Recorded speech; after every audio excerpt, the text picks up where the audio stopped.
As portas do casaro, em Campos do Jordo, se abriram de repente, e naquele instante tudo o que Ricardo Almeida achava que sabia sobre ser pai estava prestes a ser colocado à prova. Vinha direto de um voo internacional. Seus sapatos engraxados ecoavam no murmur frio enquanto arrastava a mala de rodinhas elegante. Para qualquer olhar externo, Ricardo parecia o retrato do empresário que havia conquistado salas de reuniões por toda a Europa, terno sob medida relgio de ouro com fiana em cada passo. Mas por dentro, o coral batia com uma ansiedade doce. Preso à ala da mala balanava um ursinho de pélcia gasto, o brinquedo preferido de seu filho Enzo. Jota fazia quase um mês que não ouvia, e Ricardo imaginava a cena da volta.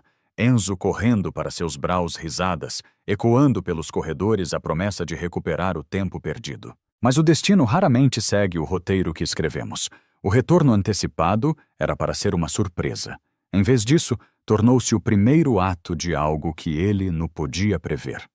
Cada passo dentro daquela casa silenciosa apertava ainda mais seu peito, não pelo peso da viagem, mas pelo peso da ausência. Ele via na mente os olhos azuis do menino brilhando ao reencontrá-lo. Sentia a lembrança de um Abral mais forte do que qualquer vítrea conquistada fora do paz. Ainda assim, por terras da expectativa, havia uma verdade dura: o dinheiro e o sucesso o tinham mantido longe, deixando Enzo dormir noite após noite em um quarto vazio. Ricardo estava prestes a aprender que nem toda surpresa chega embrulhada em alegria. Algumas VM escondidas nas sombras, bem no coral do lar, onde o amor tinha faltado por tempo demais. Seus passos diminuíram ao chegar na porta da cozinha, Amô, ainda repousando sobre o ursinho amarrado mala. O que esperava encontrar era silêncio, talvez o zumbido discreto da geladeira ou o cheiro de uma refeio tardia. Em vez disso, a cena diante dele o fez congelar. No balco estava uma jovem mulher negra que ele nunca vira. O avental cinza estava amarrotado, os ombros tremiam como se carregassem o peso do mundo. O rosto estava virado, mas os soluços abafados preenchiam o ambiente como um segredo que Jota não cabia em si. Abrado firmemente cintura dela com toda a fora que seus bracinhos permitiam, estava Enzo, o único filho de Ricardo. O rosto do menino estava manchado, os olhos vermelhos de tanto chorar, os dedinhos cravados no tecido do avental, como se aquela mulher fosse o último porto seguro na terra. Ele não estava apenas abraando-a. Estava se agarrando como quem luta para sobreviver. Enzo, disse Ricardo, a voz saindo mais trêmula de confuso do que de raiva. Mas nem o filho, nem a mulher se viraram de imediato. Quando o tom do pai se tornou mais firme, a jovem ergueu a cabeça de esbito. O rosto banhado de ugrimas, os olhos arregalados de susto, a expresso de algum flagrado em um momento que jamais pretendia revelar a ninguém. Papai nu, o grito de Enzo rasgou o ar, a voz quebrada pelo desespero. Nu, tira ela de mim! As palavras atravessaram o peito de Ricardo Almeida como uma elimina invisível, deixando-o sem real. A mulher respirou fundo, engolindo em seco, antes de falar, a voz apertada pela tenso. Eu sinto muito, senhor, mas ele não me solta. Tentou afastar os bracinhos do menino, mas Enzo se agarrou ainda mais tremendo, como quem teme perder o único porto seguro. Naquele instante, Ricardo percebeu não era uma cena qualquer entre empregada e criana. Seu filho não buscava apenas consolo, ele implorava para não perder o que lhe restava de afeto. E Ricardo, pela primeira vez em anos, sentiu a dor aguda de ser um estranho dentro da pérpria casa. A jovem firmou a respirar, os olhos indo do patro ao menino, ainda enterrado contra seu ombro. Meu nome? Naomi Silva, sussurrou, a voz trêmula, mas firme o bastante para atravessar o silêncio. A agência me enviou mês passado quando a de antiga Babi saiu. Nós falamos 2 vezes por telefone e o senhor me aprovou. Ricardo piscou buscando na memória. Sim, havia lembrança de uma voz calma profissional, mas nada que o preparasse para isso. Nada que explicasse por que seu filho se agarrava àquela mulher como se fosse sua tebua de salval. Naomi passou a mão pelas costas de Enzo, enquanto as perprias éligrimas insistiam em descer. Queimei o arroz mais cedo, disse com uma risada amarga. Foi por isso que eu estava chorando. Mas por causa do senhor. Hesitou, juntando foras para soltar o peso que carregava no peito. Foi porque Enzo me disse que queria que eu fosse ame dele. O silêncio caiu sobre a cozinha. Sushiado esquecido de uma panela no fogo preenchia o espal. A mandíbula de Ricardo se contraiu como se as palavras o atingissem em cheio. Ele olhou para o filho cujas pequenas mãos tremiam enquanto se agarravam ao avental de Naomi. Eu não pedi isso? Ela acrescentou arrepido, a voz falhando. Não tentei tomar o lugar de ninguém. Mas ele tem pesadelos todas as noites. Chama por qualquer um. Tem a mim. Eu o segurei, cantei e fiquei ali, até ele conseguir respirar de novo. O peito de Ricardo afundou. Semanas de jornadas de 18 horas, reunis sem fim, contratos fechados para garantir o futuro do filho, tudo parecia vazio agora. Lembrou-se da antiga Bab comentando por mensagem breve sobre os choros noturnos de Enzo. Ele havia ignorado, achando ser apenas uma fase. Mas agora, olhando o rosto inchado do menino e a sinceridade dolorida nas éligrimas de Naomi, compreendeu não era fase. Era sólido. E na sua ausência, uma estranha se tornara anica, pessoa capaz de fazer seu filho se sentir seguro. A garganta de Ricardo apertou ao ver a cena. Foi ento que a voz frigil de Enzo quebrou o silêncio rouca de tanto chorar. Ela me ajuda a respirar, papai. As palavras cortaram mais fundo do que qualquer derrota em reúnio de Néxios. Durante anos, Ricardo dissera a si mesmo que trabalhava por Enzo construindo um ímprio para que o menino nunca conhecesse a escassez, nunca sentisse falta de nada. Mas ali, naquela cozinha simples de Campos do Jordo, finalmente enxergou a verdade que sempre se recusara a encarar dinheiro no espantava pesadelos e contratos no embalavam uma criana na escurido. Naomi Silva baixou o olhar, enxugando as éligrimas com o dorso da mão. Eu estou pedindo para ficar, disse baixinho, embora a voz tremesse com algo no dito. Eu percebi a dimensão disso quando ele falou aquelas palavras. Seu olhar se voltou para Ricardo Almeida frágil e firme ao mesmo tempo. Ele precisava de algum senhor Almeida, e eu estava aqui. Pela primeira vez na vida, Ricardo sentiu as palavras lhe escaparem, restando apenas o silêncio.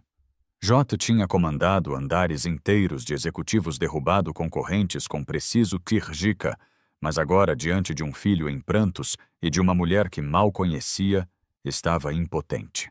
A imagem polida que carregava começou a rachar a culpa, se assentando pesada no peito.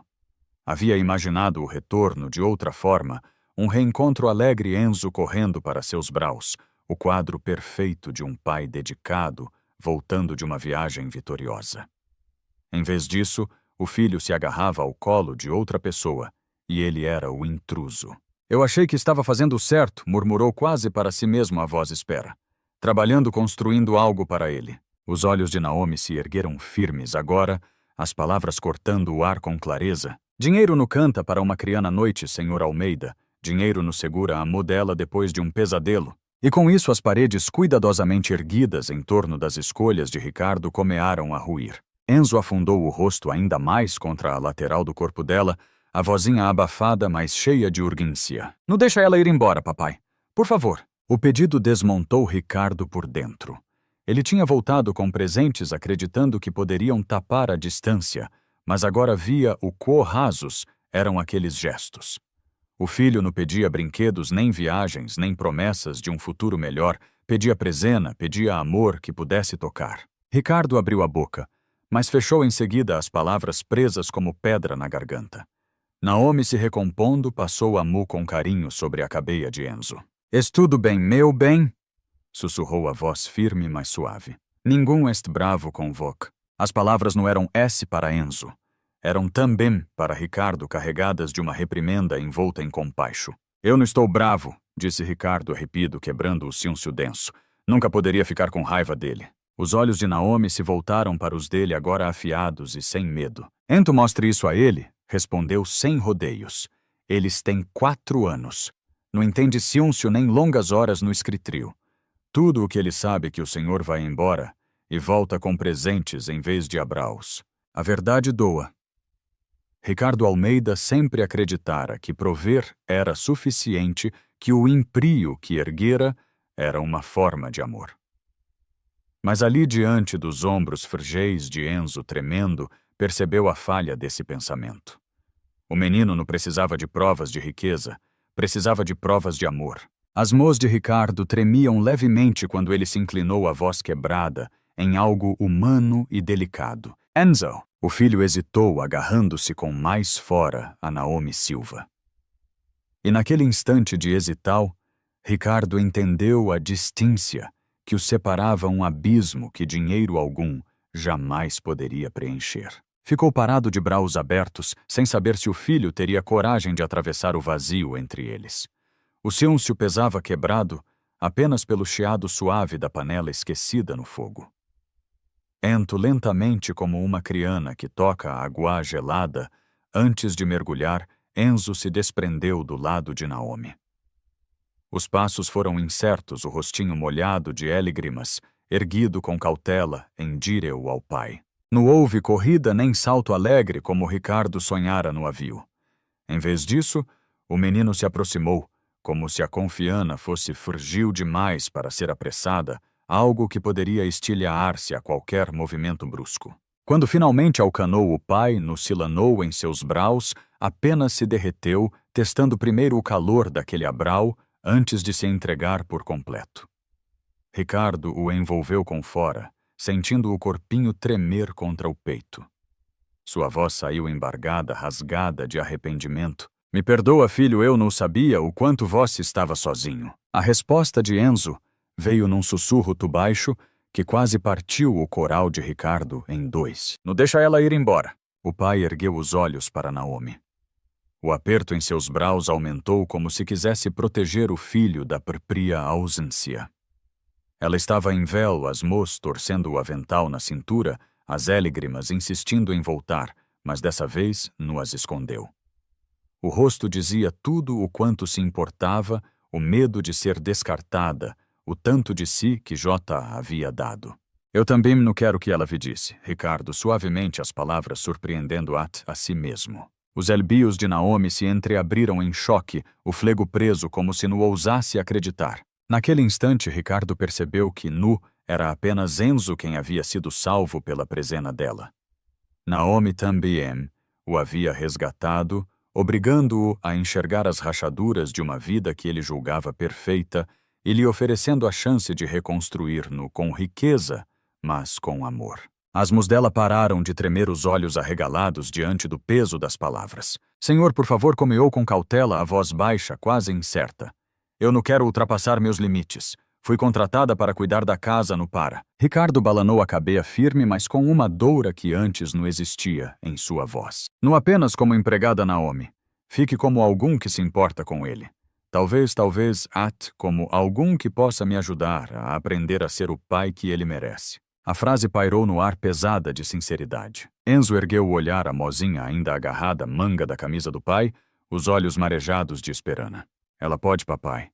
Por favor. A garganta de Naomi Silva se apertou.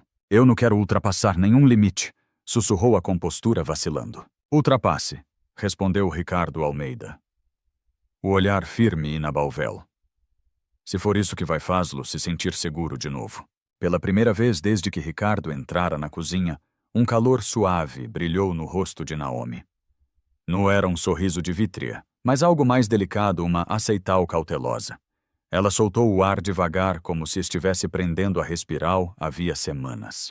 No fogo a panela transbordava, espalhando pelo ar o cheiro de arroz queimado. Mas ninguém se moveu para resolver. Jota não importava.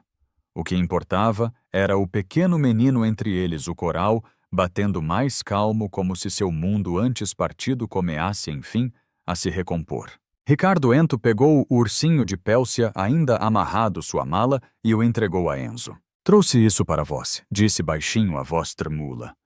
Mas devia ter trazido a mim mesmo muito antes. Enzo abraou o ursinho e o pai ao mesmo tempo, e pela primeira vez em semanas não chorou. Mais tarde, naquela noite, depois que o menino adormeceu aninhado no colo do pai, Ricardo encontrou Naomi no corredor, limpando silenciosamente o fogo.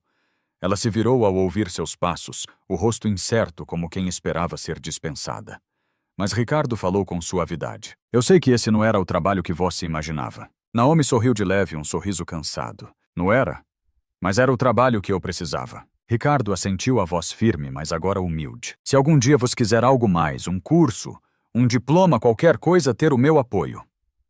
Me prometa uma coisa. As sobrancelhas dela se ergueram. Ok. Não deixe de ser quem você foi hoje. Por ele. Os olhos de Naomi se suavizaram, as muralhas que erguera por tanto tempo, finalmente cedendo. Nem se eu quisesse eu conseguiria. Ricardo virou-se de volta para a sala, mas parou a voz embargada pela Emu. Naomi, obrigado por salvar meu filho. Ela não respondeu com palavras. Apenas um aceno silencioso antes de voltar ao fogo, onde um novo arroz comeava a ferver. O verdadeiro amor não se mede pela riqueza que deixamos para terres, mas pela presena que oferecemos hoje. Crianas não precisam de impãos erguidos em seus nomes, precisam de risadas na mesa do jantar de Braus, que as envolvam um pesadelo de algum que esteja presente quando mais importa.